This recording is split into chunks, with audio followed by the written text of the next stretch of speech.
Magandang umaga po sa ating lahat. Tunay nga na masabi natin ang salitang pangako ay isang napakalaki na salita. It is truly a big word. Itong salitang promise.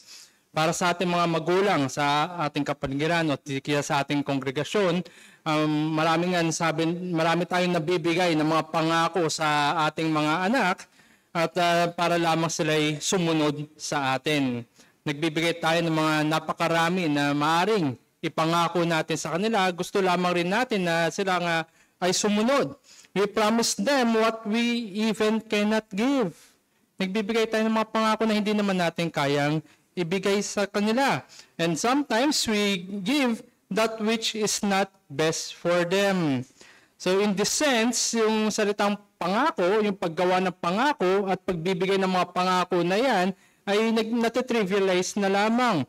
Meaning, nawawalan po ng bigat, nawawalan ng lasa, at nawawalan rin ng kulay. Sapagkat ganun na lamang kadali magbigay ng pangako, napakadali na lang magbitaw ng mga pangako na hindi naman natin kayang ibigay. At para rin naman sa mga bata na binibigyan ng pangako ng kanilang mga magulang, they take our word as it is because the giver of the promise is in a position that has the potential to fulfill that promise. Dahil magulang sila. Naniniwala sila sa kanilang magulang na kayang ibigay ang mga pangako na iyon. And they comply because they were expecting something in return. Sila sumusunod lamang sapagkat nga pinanghawakan nila ang ating salita. It breaks their heart when they had done their part and yet those promises never materialize. So they did yung kanilang part, pero hindi naman pala nila nakuha din yung bagay na pinangako natin. Kaya nga totoo yung kasabihan na promises are made to be broken. Pero sa mga mananampalataya, tayo na napakadaming pangako na ating hinahawakan. Napakaraming pangako na ating natanggap mula sa Panginoon. At napakarami rin pangako na ayon sa salita ng Panginoon ay naroon na sa lahat ng nasa Kanya. Believers are given promises. We hold them dearly because these promises came from God. And we know, yung salita ng Diyos, it cannot be broken. Hindi pwedeng mabali ang salita ng Diyos. Lahat ng kanyang salita ay totoo. And they will find their amen in our Lord and Savior. At ito nga ay nagbibigay ng katiyakan sa bawat mananampalataya that this indeed are being fulfilled and will be fulfilled. Naroon na, nasa atin na, at patuloy pang binibigay ng ating Panginoon. Ito po yung titignan natin as we begin a new series sa ating panambahan. Kanina nga po sa Sunday School, binigay sa atin yung katiyakan na napakatamis na pangako ng Diyos na ito yung tunay na mangyayari. Yung perseverance, nagpapagalay sa mananampalataya sapagkat nasa likod ng kanyang pagpapagal ang pag-iingat at paggawa ng Diyos. At tayo ngayon sa umaga ito sa ating panimula ay i-imply pa natin ang katiyakan na ito na napakatamis na katiyakan na ito sa bubukas natin sa bagong tipan sa sulat ni Apostol Pablo sa Romans chapter 8. Samahan niyo po, buksan natin ang Romans chapter 8. And for this morning, ang tatalakayin po natin ay ang verses 1 to 4. So Romans chapter 8, verses 1 to 4. There is therefore now no condemnation for those who are in Christ Jesus. For the law of the Spirit of life has set you free in Christ Jesus from the law of sin and death. For God has done what the law, weakened by the flesh, could not do, by sending His own Son in the likeness of sinful flesh. And for sin, He condemned sin in the flesh. Verse 4, in order that the righteous requirement of the law might be fulfilled in us, who walk not according to the flesh, but according to the Spirit. Ito po yung sa Romans chapter 8, verses 1 to 4. At sa ating panimula, ay tayo po muli ay manalangin at hingin natin ang talino at gabay na mula sa langit. Aming dakilang Diyos, salamat nga po muli sa napakahalaga na kasangkapan ng biyaya na ito, ang panambahan, ang pagtitipon sa inyo pong harapan. At nawa, Panginoon, ang dalain namin ay naihanda kami as we encounter you through your word. At hinihingi namin ang inyong pong presensya na tunay ng kumilos. Nang sa ganun, ang bawat salita na mula sa inyo, sa inyo pong salita, ay maging mas matamis pa kaysa po sa honeycomb na nagbibigay ng pag-asa sa aming kaluluwa. At makita rin namin na ang inyong pong salita ay even greater sa mga balm na ginagamit upang magbigay ng comfort din sa aming mga nanghihinang kaluluwa. At nang mauwi ito at madala kami nito sa pamamagitan ng ministeryo ng Banal na Espiritu sa inyo pong harapan at dalhin kami muli sa inyo pong paanan. Kaya nawa kayo lamang pumaluwalhati at mag-iitong pagbibigay pa ng katiyakan sa kaligtasan na kay Jesus lamang. Kaya ito pong dalayan namin sa ngalan ni Jesus. Amen. Dito po sa sulat ni Apostol Pablo sa mga taga-Roma ay pinahayag niya o pinresenta niya yung kanyang case dito sa mga Hentil at sa mga Hudyo. He presented his case that both Jews and Gentiles have the same sinful nature. Walang pinagkaiba yung kanilang likas. Hudyo ka man o Hentil ka man, parehas na makasalanan. And that both Jews and Gentiles are saved in the same manner. At ang paraan ng kanilang kaligtasan only by the grace of God, granting faith through Jesus Christ. At binisimulan nito ni Apostol Pablo sa pagpapahayag ng masamang balita. Inuna ni Apostol Pablo yung bad news sa kanyang pagpipresenta ng Ebanghelyo at saka lamang niya in advance yung good news sa kanila. Paul is now laying in front of them the assurance of the gospel. Sinimulan niya ito sa bad news. At ngayon, sa pagpapayag ng Ebanghelyo, naroon na lalong nagniningning kung bakit napakagandang balita para sa mga makasalanan ang Ebanghelyo. That there is nothing that can separate believers from the love of God in Christ Jesus our Lord. Walang kayang maghiwalay. Lahat ng biyaya ng kaligtasan ay naroon kay Jesus lamang. Kaya walang anuman pwede maghiwalay sa atin doon. Sabi nga ng pastor at professor na si Derek Thomas, niregard niya itong Romans chapter 8 as the best chapter in the Bible. Ito nga daw yung pinakamaganda, pinakamahalaga at natatangi na kabanata sa buong Biblia. Itong Romans chapter 8. Sinimulan ito with the very comforting words, no condemnation, wala nang kahatulan. At ito ay tinapos with a very assuring promise of no separation. So nagsimula sa walang kahatulan at ito magtatapos sa walang anuman na pwedeng maghiwalay sa atin. And contained in these 39 verses, yung nasa gitna, mula sa umpisa, sa gitna, hanggang sa dulo nitong Romans chapter 8, is an overview of the Christian life. Ang isang tunay na mananampalataya ay makikita niya ang pagkilos ng Diyos at ang katiyakan ng mga pangako ng Diyos na natutupad sa isang mananampalataya na kay Hesukristo. Kaya ito yung pinakamaganda. Ito yung magsasalita sa bawat mananampalataya na ako nga ay tunay na kay Jesus. At ito rin yung magpapakita sa atin at maggagawa ng pagpapagal sa atin hanggang sa huli. Muli, ang teksto po natin sa umagang ito ay ang Romans chapter 8 verses 1 to 4 at ang mensahe ko po sa atin para sa umagang ito, the better promises in Christ assures the believer from the promise of the law. Ang mas mabubuting mga pangako na kay Jesus ay nagbibigay ng katiyakan sa mga mananampalataya mula sa pangako ng batas. Tingnan po natin, better promises, plural, napakadami ng mga pangako na kay Jesus. Ikumpara natin sa isang pangako ng batas ng Diyos. The giver of the promise is more important than the content of the promise. Ito po totoo sa ating lahat. Mas may timbang ang pangako ng ating mga magulang kaysa sa isang pangako na binigay ng isang politiko. Mas panghahawakan natin at may katuparan ng pangako na may kalapit sa atin, na meron tayong relational na affinity kaysa doon sa isang hindi natin kilala. There are two givers here. May dalawa po nagbibigay ng pangako. Ang batas ng Diyos at si Hesukristo.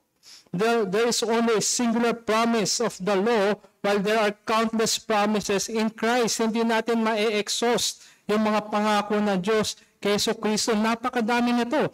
And in this way, we can say that only those who are in Christ are the truly blessed ones. Sila lamang yung tunay na pinagpala ng Diyos sapagkat napakadami nga ng kanyang pangako at yan ay may katiyakan at yan ay sigurado. Kumpara sa isang pangako lamang ng batas ng Diyos. Muli, the better promises in Christ assures the believer from the promise of the law. So tingnan natin to sa dalawang paraan.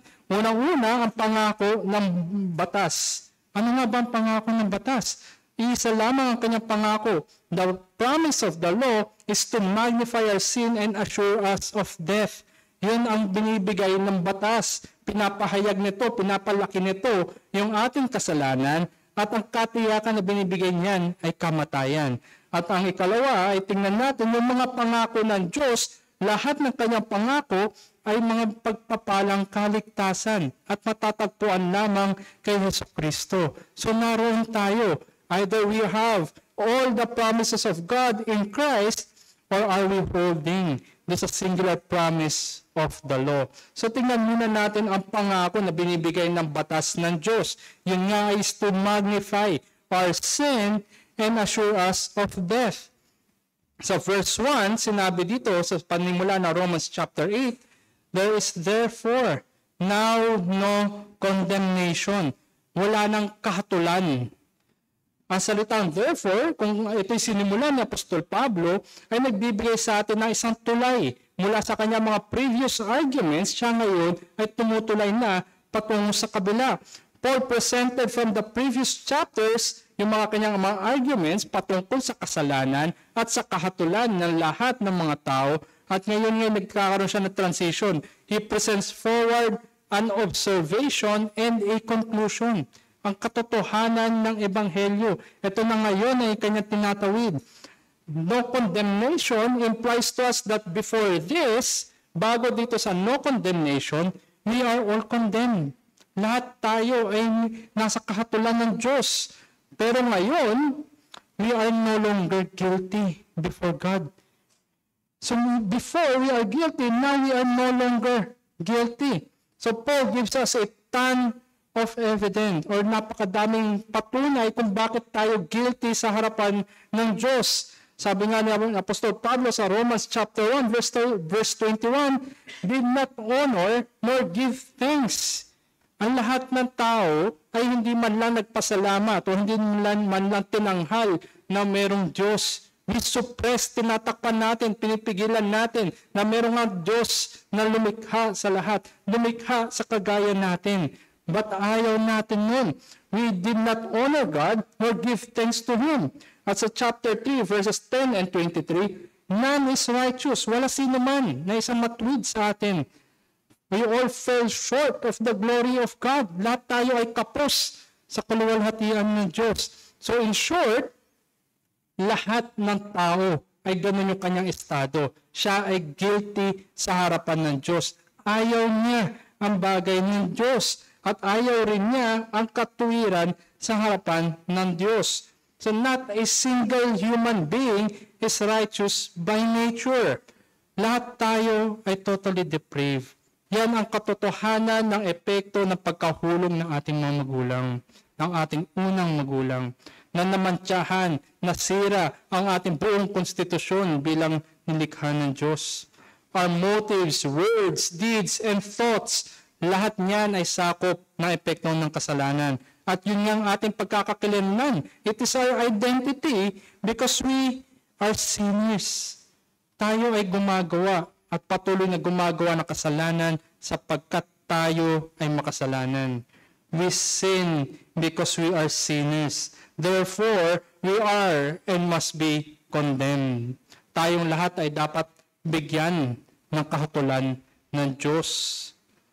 No condemnation is the best news for all of us. Since lahat tayo ay nasa kahatulan ng Diyos. At ngayon ay pinapahayag ni Apostol Pablo na wala nang kahatulan. Ito yung best news para sa atin na tayo ay mula sa isang estado na condemned, we are now enjoying no condemnation. Not only are we pronounced guilty, but we are also condemned in that sense. But now we are no longer under a death sentence. Wala na tayo sa estadong yun. In short, wala na tayo sa death row. Hindi na tayo hinatulan sapagkat may nahatulan para sa atin. The pronouncement of now no condemnation is a relief beyond compare. Napaka-pagpapagaan yan. Ito'y nagpapakita ng pag-asa ng bawat isa na mula sa ating pagiging makasalanan, dinideserve natin ang kahatulan. Ngunit ngayon, wala na ang kahatulan. Sabi nga sa verse 2, for the law of the Spirit of God has set you free. Ika'y ngayon pinalaya na mula sa batas ng kasalanan at kamatayan. For the law of the Spirit of life has set you free in Christ Jesus from the law of sin and death. Ika'y pinalaya na. Malaya ka na. The law functions for our sins and promises us death. At yung binibigay ng batas ng Diyos, kamatayan. Our sins are being magnified and amplified all the more because of the law. Maaaring sabihin natin na hindi natin ginagawa ang ilang mga bagay. Ngunit dahil sa batas ng Diyos, lalo pang lumalaki, lalo pa nasa harapan natin, nakasulat na.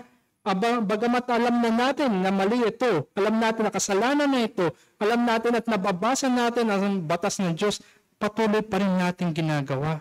Yan ay pagpapalaki ng ating mga kasalanan. Kaya makita natin na ayun ang pangako ng batas. The law shows no mercy. It requires no shortcomings, only perfect obedience. Sabi nga sa James chapter 2 verse 10, mabali mo lang ang isa, ay guilty ka na sa lahat. Hindi nga natin kayang perpekto na sundin ang isa, much more yung lahat. Hindi ba ito nagpapakalaki lamang, minamagnify lamang yung ating paggawa ng kasalanan at ang ating kahatulan na dapat tanggapin sa kanyang harapan. Getting right before God through the law requires an unattainable perfection. Hindi ito maaabot. This is unattainable. We are still left condemned. Pag ganitong path ang iyong lalakarin, kung ganitong landas ang iyong kukunin, maiiwan ka pa rin sa kahatulan ng Diyos. Sapagkat hindi natin kaya sundin ang lahat ng ito.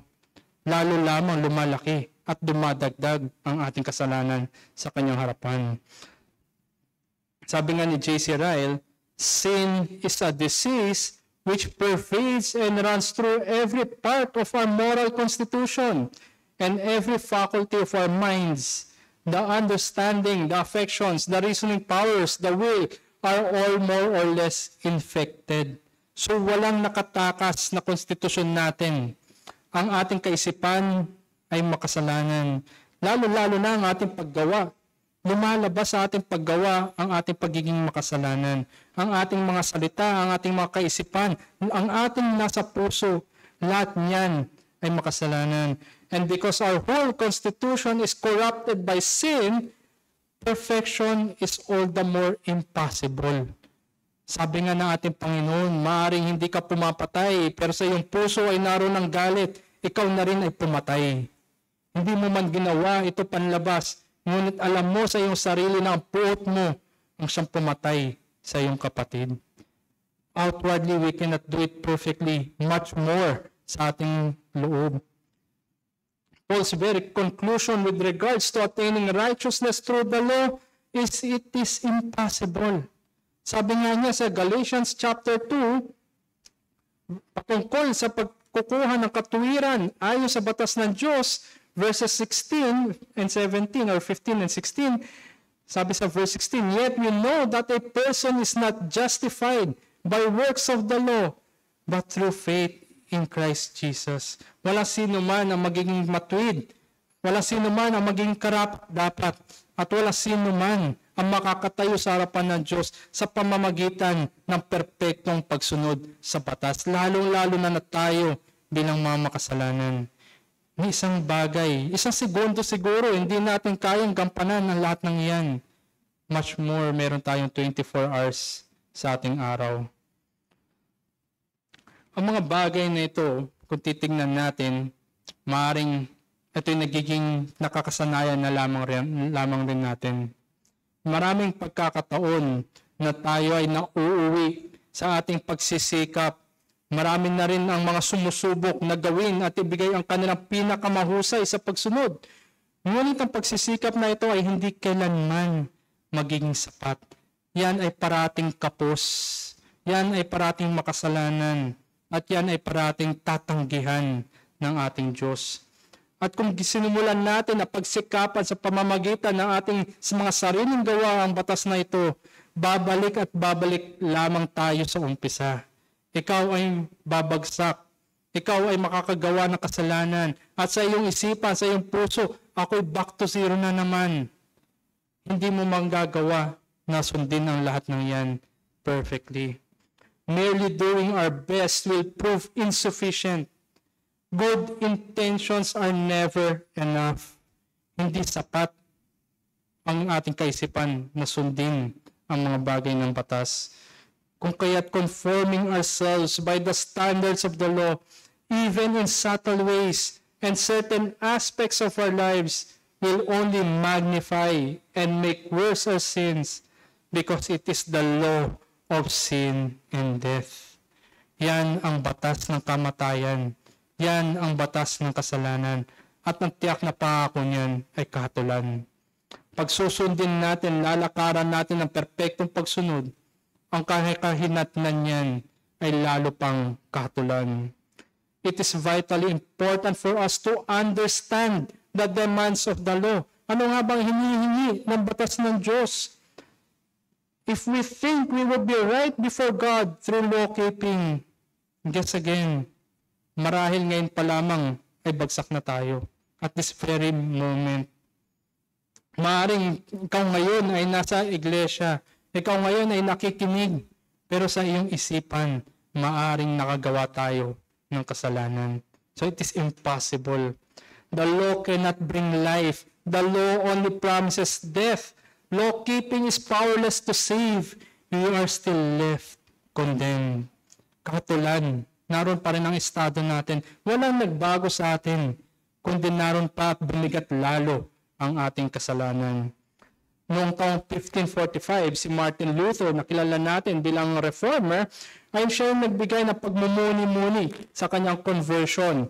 Sabi ni Martin Luther, "Though I lived as a monk without reproach, I was angry with God, crushed by every kind of calamity by the law of the Decalogue, without having God add pain to pain, and also by the gospel threatening us with His righteousness and wrath." Sa madaling salita, bagamat sinusubukan niya maging tuwid sa harapan ng Diyos sa pamamagitan ng kanyang sariling gawa, hindi na kailangan pa na sa banggitin sapagkat alam niya sa kanyang sarili na hindi niya kayang i-attain ang perpektong katwiran. Alam niya sa kanyang sarili na siya mismo ay gumagawa ng kasalanan, bagamat panlabas ay isa siyang monk na tingin ng mga tao ay isang banal. Pero alam niya sa kanyang sarili mismo, sa anumang pagpapagal niya, sa kanyang kaisipan, siya ay makasalanan. At hindi kailanman na kaya maging matuwid sa harapan ng Diyos, sapagkat ang perpektong pagsunod ay hindi kailanman magagawa ng isang makasalanang tao. Lalo lamang bibigat ang ating katayuan sa harapan ng banal na Diyos. Sa pagsusubok natin na maging tuwid sa kanyang harapan, ang kabanalan ay lalo napapalitan lamang ng kasalanan. Sa pagpapagal natin na sundin ang lahat ng batas ng Diyos upang tayo maging tuwid sa kanyang harapan, pinapakita lamang rin natin na ayaw natin ang kanyang daan ng kaligtasan. We would rather choose our own way, make our own roads, and all of that leads to death. So ito yung pangako. Isa lamang ang pangako ng batas ng Diyos, kamatayan. Pero tingnan natin, ikalawa, ang mga pangako, yung mga mas mahuhusay, the better promises of God. At ito nga yung salvation blessings in Christ. Ito yung mga kabutihan para po sa ating kaligtasan mula sa umpisa hanggang sa huli. Sabi nga muli sa verse 2, "The law of the Spirit of life has set you free." Pinalaya ka na mula sa ganyang gawi. Paul now presents to us that there is a way. Bagamat sinusubuan ng mga tao na mayroon ibang daan, ito ngayon yung tamang daan. There is a way for us to be free from our condemnation. Nakita natin na kahit yung pagsunod, it all leads to condemnation, but now, sabi ng Apostol Pablo, merong daan upang mawala tayo sa kahatulan. For God has done what the law, weakened by the flesh, could not do. Hindi kayang gawin. Ang initiative ng kaligtasan na ito ay hindi nasa ating sarili. It is not on our own. It comes from outside of us. Sapagkat alam natin kung ito mula sa ating sarili, ay gagawa lamang rin tayo ng ating mga sariling daan. Pero ang ito ngayon, ang kaligtasan, ay Diyos ang gumawa. Siya ang nag-initiate ng kaligtasan. Our sinful nature would not desire salvation. We love darkness more than light. But God is light. Siya ang naggawa ngayon ng kaligtasan, ng daan ng kaligtasan. Paano? By sending His own Son, sa verse 3, in the likeness of sinful flesh, and for sin, He condemns sin in the flesh. Ang kaligtasan ay hindi nakadepende sa atin, kundi ito'y nakadepende entirely on what the Son did for us. Sa Kanyang ginawa bilang kahalili ng mga makasalanan. Sapagkat ito hindi natin kaya. Kailanman ay hindi natin kaya iligtas ang ating sarili, hindi natin kaya maging tuwid sa harapan ng Diyos, kundi gumawa ang Diyos ng paraan. And that is the only way upang maging matuwid sa Kanya sa pamamagitan ng Kanyang bugtong na anak. Our salvation is dependent on Christ alone. Kung kaya't very comforting. There is now therefore no condemnation. Wala na ang kahatulan. At ito may sinabi rin sa verse 4, in order that the righteous requirement of the law might be fulfilled in us. Yun ang hinihingi ng batas. Perpektong pagsunod upang ikay maging matuwid. Hindi natin kayang gawin. Ngunit sa pamamagitan ng anak ng Diyos, sa bugtong ng anak ng Diyos, yun ay na-fulfill the righteous requirement of the law. Because of Christ, vicarious meaning substitute on behalf sa atin, ng kanyang pagsunod, His perfect life satisfies all the requirements of the law on behalf of His people. Ito'y dapat magbigay ng pag-asa sa atin at ng kagalakan na hindi na sa pamamagitan ng aking sariling gawa, sariling pagsisikap, sariling pagpipilit maging mabuti, kundi meron ng gumawa niyan on my behalf. Sapagkat alam niya na hindi ko yung kayang gawin. Alam niya na magbibigay lamang ito ng lalong kahatulan sa akin, kundi sa kanyang kabutihan, sa kanyang pagmamahal at biyaya at habag sa akin, ay meron na ngayong kaligtasan sa pamamagitan ng pananampalataya sa kanya lamang. Ito'y good news. Ito'y napakaganda, napakatamis na balita para sa atin. His perfect life satisfies all the requirements of the law on behalf of His people. Kaya kung ikaw ay sinasabi mo ay na kay Kristo ka, ikaw ay nasa ating Panginoon, ikay dapat magkaroon ng kagalakan sapagkat wala ka ng kahatulan. Ito'y nagbibigay sa atin ng pag-asa, naghihimok sa atin na mamuhay para sa Kanyang pangalan upang siya'y dakilain at mapatutuo ang Kanyang kapangyarihan. A person's status in relation to Christ makes all the difference. At kung wala tayong kaugnayan sa ating Panginoon, when we are outside of union with Christ, we are guilty and condemned. Tayo'y guilty, may pagkakasala tayo at tayo ay hinatulan. Pero kung tayo ay may kaugnayan sa ating Panginoon, tayo wala ng kahatulan. Tayo'y malaya na at hindi natin sisikapin upang maging matuwid sa harapan ng Diyos sapagkat merong katwiran on our behalf. But in Christ Jesus we are declared not guilty and we are free. We receive the promises of redemption. Napakadaming biyaya, napakadaming pangako at napakadaming pagpapala. Ito'y natatanggap lamang natin sapagkat sa ating kaugnayan sa Kanya, sa pamamagitan ng pananampalataya lamang. Jesus came as close to us as possible, yet without sinning. He came fleshed in sinless human nature to redeem us from our sin. Jesus never sinned And by an act of substitution, He took our place. Saan natin makikita sa ating paligid ang ganitong klaseng paraan ng kaligtasan? Napakaraming katuruan, lalong-lalo na sa panahon natin ngayon kung paano tayo magiging matuwid. Ngunit lahat yan ay kapos at kahatulan. Sa pamamagitan ng Ebanghelyo ng ating Panginoon ay pinapakita sa atin na tunay na kaligtasan ay sa pamamagitan ng perpektong katwiran ng ating Panginoon. Wala siyang kasalanan. Hindi siya nagkasala kailanman. So we come to Jesus by faith. We renounce all confidence sa ating paggawa, sa ating pagtangkang pagsunod upang maging matuwid sa ating Diyos. Ayan ay tatalikuran natin. Even in our law-keeping. Trust only in Jesus' sinless life, substitutionary death, and resurrection. Siya nga ang tanging sagot sa lahat ng ating mga failures to obey the law perfectly. Alam natin na hindi natin kayang sundin ang batas. At huwag na natin tangkain pa na sundin ang mga bagay na iyan para maging matuwid sa harapan ng Diyos. Pinakita sa atin ng ating Panginoon na siya lamang at huwag nawa natin patigasin pa ang ating puso upang tangkain pa na lakarin ang landas na kanyang ginampanan na. Sa aklat ni John Bunyan na Pilgrim's Progress, and I encourage yung mga parents sa atin na ito'y tingnan, basahin natin at para na rin sa ating mga anak. Sa Pilgrim's Progress, meron doong karakter na ang pangalan niya ay legality. So si legality ay nagbibigay siya ng mga utos kung paano maging matuwid si Christian sa harapan ng Diyos. Little Christian cannot climb the mountain of rules sapagkat kada umakyat siya may mas mataas na bundok sa kanyang harapan. Kada nagtatangka siyang hakbangin pataas ay lalo may mas mataas na hakbang sa kanyang harapan. And in short, siya nahuhulog lamang. Hindi niya kayang sundin kundi lalo pa niya nakikita ang kanyang pagiging kapos at hindi kaya na sundin ang mga bagay niyan.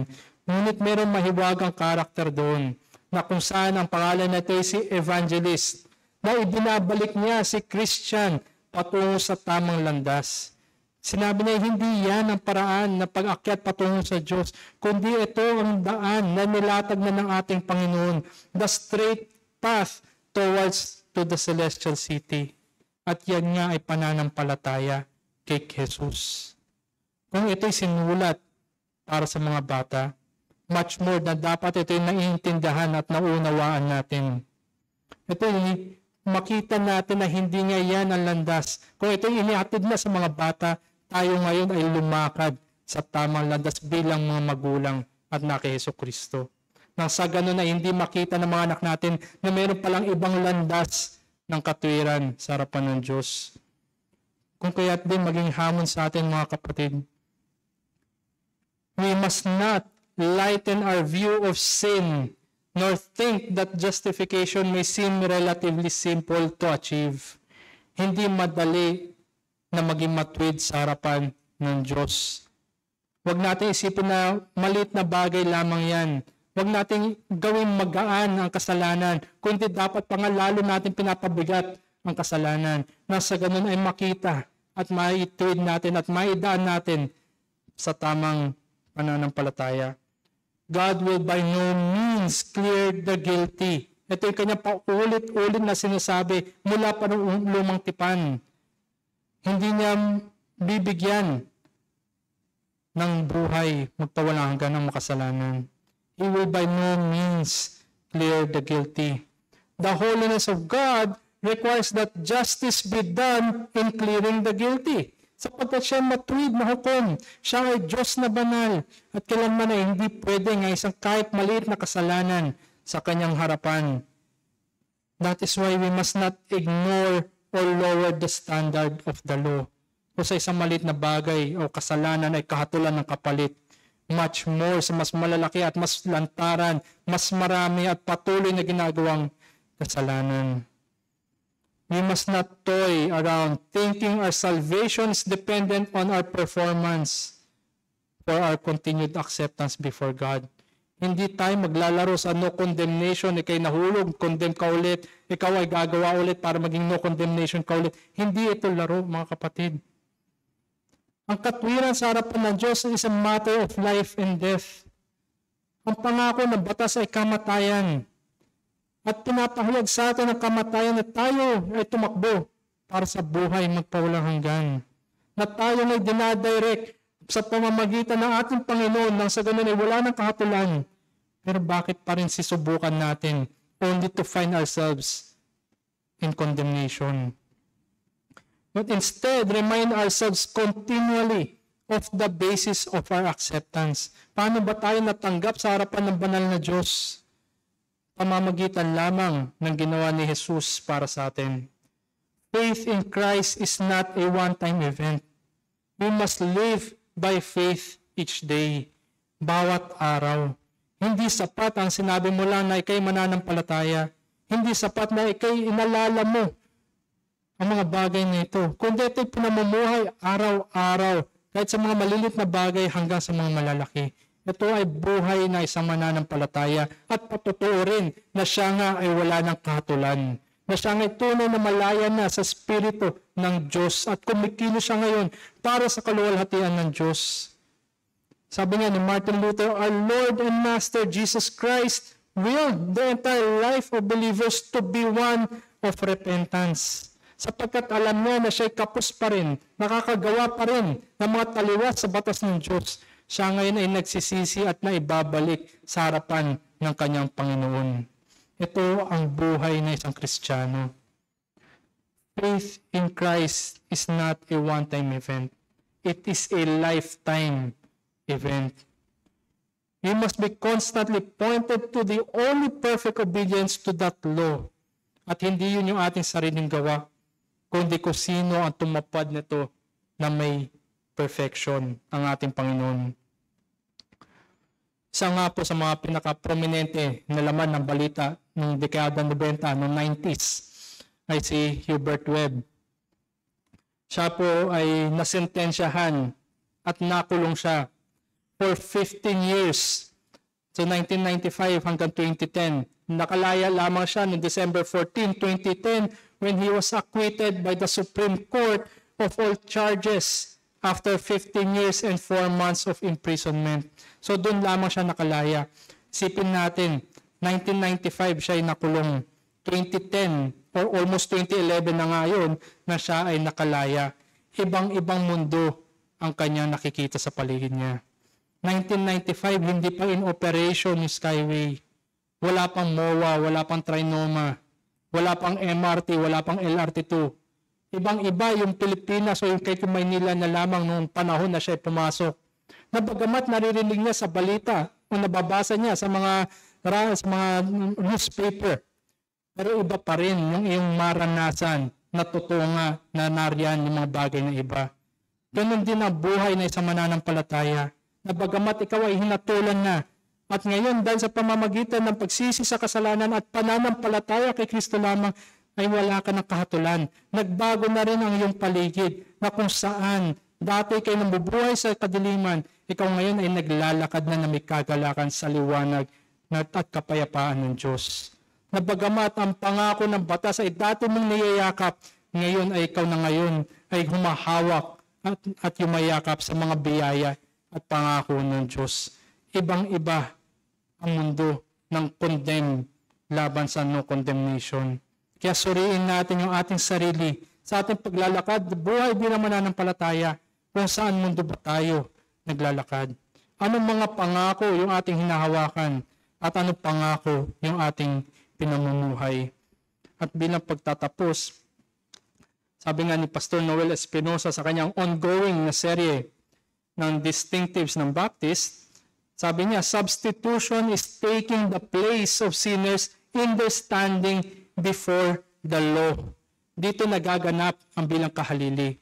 Substitution. Sapagkat sa harapan ng batas ng Diyos ay meron ka ng kahalili. Hindi na ikaw yung nakatayo para sa iyong sarili, kundi meron nang nakatayo sa iyong harapan.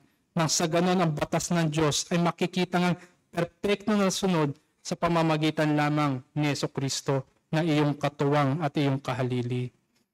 Christ saved His people from their sins. It is the promise of the gospel from the start. Mula pa nung umpisa, ito yung kanyang pangako. At napakarami pa niya pangako na tinutupad para sa mga taong na kay Jesucristo. He perfectly fulfilled the requirements of the law, paid the penalty of the law, not for His own, but for us. Hindi kailangan gawin ni Jesus yun para sa kanya sarili, sapagkat siya walang kasalanan. Tayo ang kailangan managot, tayo ang kailangan magbayad sa ating kasalanan, ngunit sa kabutihan ng Diyos, siya ngayon ang na-condemn on our behalf. This is why there is now no condemnation. Meron na nagbayad ng kahatulan on behalf of His people. Ito nga yung good news ng Ebanghelyo, na hindi na natin pagsisikapan sa pamamagitan ng sariling pagsunod ang katwiran na pwede sa harapan ng Diyos, kundi meron na nagbayad nun para sa atin. Fulfilling the law for our own righteousness is just another path to condemnation. Marami ng landas na magdudulot ng kamatayan at katulan. Huwag na nating dagdagan pa. Makita nga nawa sa buhay natin na tayo lumalakad sa tanging landas na buhay magpakilanman. Na tayo naglalakad na punong-puno na pangako ng Diyos. All the promises that find their amen in Christ are given to those in Christ. And above all, may we never take off our eyes from the wonderful assurance that there is now therefore no condemnation. Huwag mawala yung ating mata, yung ating pananaw, paningin sa magpawalang hanggang pag-asa, sapagkat meron ng katwiran, at dahil sa katwiran na yan, ay wala ng kahatulan. He is our sufficiency on all our deficiencies. Kaya tayo ay dapat mahimok, kumilos tayo, maglakad tayo bilang mga tao ng ating Panginoon, niligtas at pinatawad sa ating mga kasalanan, nang sa ganun ang naluluwalhati natin ay siya lamang. Tayo dapat namumuhay in repentance and faith araw-araw, hindi kada linggo lamang. Tayo ay naglalakad day by day, abiding in His Word, resting in His grace, and holding to the promise that there is now therefore no condemnation. Isang ang himno na sinulat ni D.W. Whittle na ang titulo nito ay I Know Not Why God's Wondrous Grace ang nagbibigay sa atin ng napakatamis na kapahayagan, sapagkat ang ating Panginoon ay siya nang gumawa ng lahat na requirements ng law para sa atin on our behalf.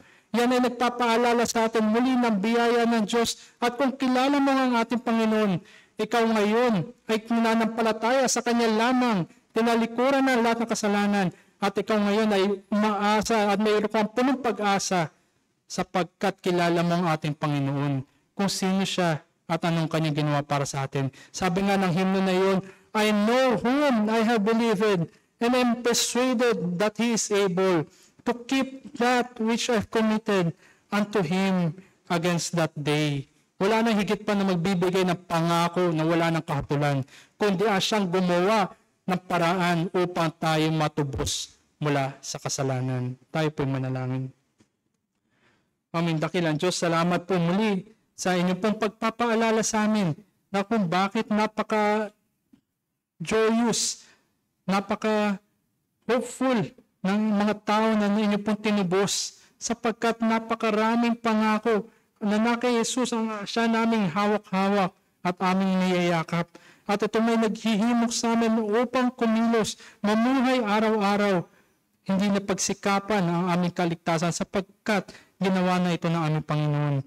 At nawa ay mahamon kami na maging totoo sa panawagan at pagkakatawag ng Diyos na banal, upang kami ngay iligtas, hindi para sa aming sarili, kundi para sa inyo lamang pong kaluwalhatian. Kaya nawa ay mapaalalahanan kami na makita ito, sumalamin ito sa inyo pong napakagandang pangako na wala ng kahatulan. Nawa kami tunay na mamuhay na kami ngay nasa landas na walang kahatulan. At nang maging magandang samyo ito, ang aming mga buhay, ang aming mga gawa, para po sa aming mga kapatid sa pananampalataya at para rin sa inyo pong kadakilaan sa ngalan ni Jesus.